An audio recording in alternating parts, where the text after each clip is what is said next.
Hello guys, welcome back to Diamond Learning.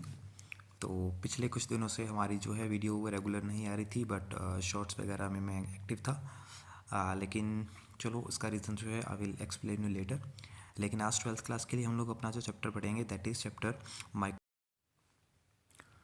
तो microbes जो हैं वो ऐसे माइक्रोस्कोपिक ऑर्गेनिजम्स होते हैं जिनको हम लोग माइक्रोस्कोप के नीचे रख के देख सकते हैं। ठीक है।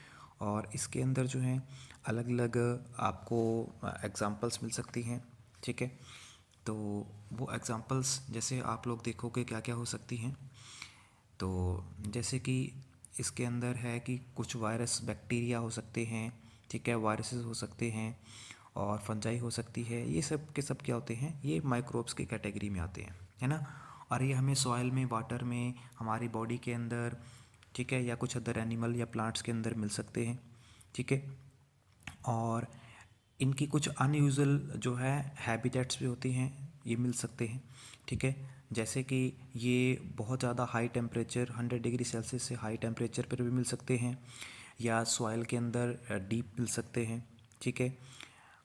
या फिर हमें जो है ये और भी कई ऐसे ही एसिडिक एनवायरनमेंट्स के अंदर मिल जाएंगे। और इनकी जो अलग अलग कैटेगरीज जैसे मैंने आपको बताई हैं, तो वो क्या क्या हो सकती हैं। फॉर एग्ज़ाम्पल जैसे कि इसमें आपको जो है प्रोटोजोआ मिल सकते हैं। ठीक है। इसके अंदर आपको बैक्टीरिया, फंजाई, कुछ माइक्रोस्कोपिक एनिमल या कुछ प्लांट वायरसेस भी हो सकते हैं। तो ये अलग अलग टाइप्स आपको मिल जाएंगी माइक्रोब्स के अंदर। विरवाइड्स और प्रियोन्स भी होते हैं जो कि आपने 11th के अंदर पढ़ा होगा। ठीक है। तो ये आपकी एनसीईआरटी की बुक के अंदर कुछ डायग्राम्स जो हैं आपको बनाकर दिखाए गए हैं। जैसे ये वाला डायग्राम जो है ये बैक्टीरियोफेज का है। उसके बाद ये वाला डायग्राम जो है ये भी एक वायरस का है।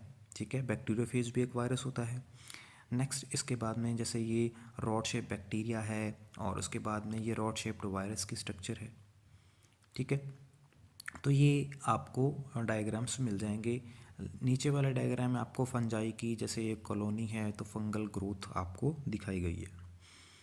ओके। तो चलिए अब हम लोग सबसे पहले स्टार्ट करेंगे कि कुछ हाउस होल्ड प्रोडक्ट्स के अंदर माइक्रोब्स हमारे कैसे यूज़ किए जाते हैं। तो आपने सबसे पहले तो कॉमन एक एग्जांपल सुनी होगी कि हम लोग जो हैं वो क्या करते हैं, मिल्क से कर्ड बनाते हैं, है ना। दूध से हम लोग दही बनाते हैं। तो इसमें क्या होता है कि हम लोग अपने घर में, आपने सुना होगा कि जाग लगाई जाती है। ठीक है, या जामन आप अपनी लोकल लैंग्वेज में बोलते हो। लेकिन वो जामन या जो जाग है वो तो पहले से एक दही बना होता है। लेकिन उस जो पहले से बने हुए दही हैं उसके अंदर क्या होता है बेटा, उसके अंदर क्या होता है कि दूध के अंदर कुछ बैक्टीरिया होते हैं। ठीक है। और उन बैक्टीरिया का नाम क्या है, उनको हम लोग बोलते हैं लैक्टिक एसिड बैक्टीरिया या लैब। तो वो मिल्क के अंदर प्रेजेंट होते हैं। वो क्या करते हैं, वो मिल्क के अंदर प्रेजेंट जो प्रोटीन्स होती हैं उनको क्या करते हैं, ब्रेक डाउन करते हैं, और उनको फिर क्या करते हैं, कर्ड के अंदर कन्वर्ट कर देते हैं। ठीक है। तो वो हमारा दही बन जाता है। नेक्स्ट आपने देखा होगा कि हम जो है डो बनाते हैं। ठीक है। तो ये विटामिन B12 जो होता है ये हमारा उस दही के अंदर प्रेजेंट होता है, जो हमारी बॉडी के लिए काफ़ी ज़्यादा बेनिफिशियल होता है। ठीक है। हमारी बॉडी की ज़रूरतें हैं जो हैं वो इस विटामिन B12 से कुछ जो हैं वो हमारी पूरी होती हैं। डो की हम लोग बात कर रहे थे, जो हम लोग डोसा या इडली बनाने के लिए यूज़ करते हैं, तो ये भी बैक्टीरिया की फर्मेंटेशन के द्वारा ही बनाया जाता है।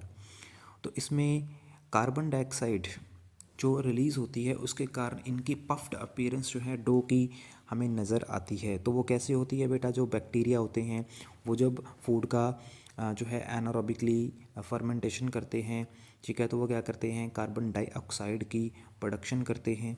ठीक है। तो एरोबिकली एनारोबिकली बैक्टीरिया दोनों ही तरीके से फर्मेंटेशन कर सकते हैं।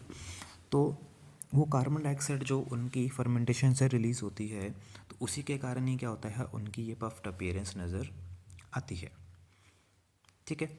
इसी तरीके से हम लोग ब्रेड का यूज़ बेकर यीस्ट में करते हैं।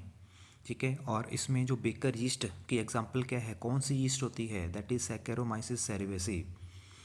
ठीक है। इससे हम लोग बहुत सारे जो हैं अलग अलग जो है बेकर वाले जो होते हैं वो अलग अलग प्रोडक्ट्स बनाते हैं। इसी तरीके से एक साउथ इंडिया के अंदर ट्रेडिशनल ड्रिंक है जिसका नाम होता है टॉडी।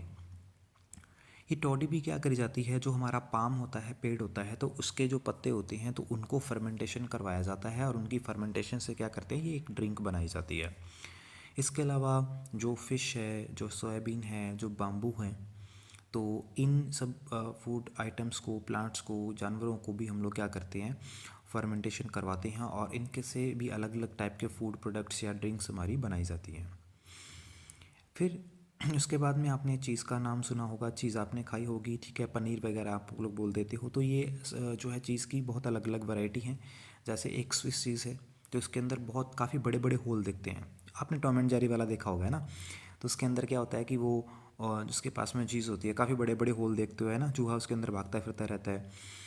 तो वो क्या है, प्रोपाइनोबैक्टीरियम शर्मानी से बनाई जाती है। वो इस जो है आपकी बैक्टीरिया से बनाई जाती है। इसी तरीके से एक रॉकफोर्ट चीज़ भी होती है जिसके अंदर अलग अलग आप ये माइक्रोब्स का यूज़ करते हो। तो आज की वीडियो हमारी सिर्फ इतनी सी शॉर्ट वीडियो ही रहेगी थोड़ा सा, ठीक है। और नेक्स्ट वीडियो के अंदर हम लोग जो है इंडस्ट्रियल प्रोडक्ट से फिर अपना कंटिन्यू करेंगे, ठीक है। Thank you.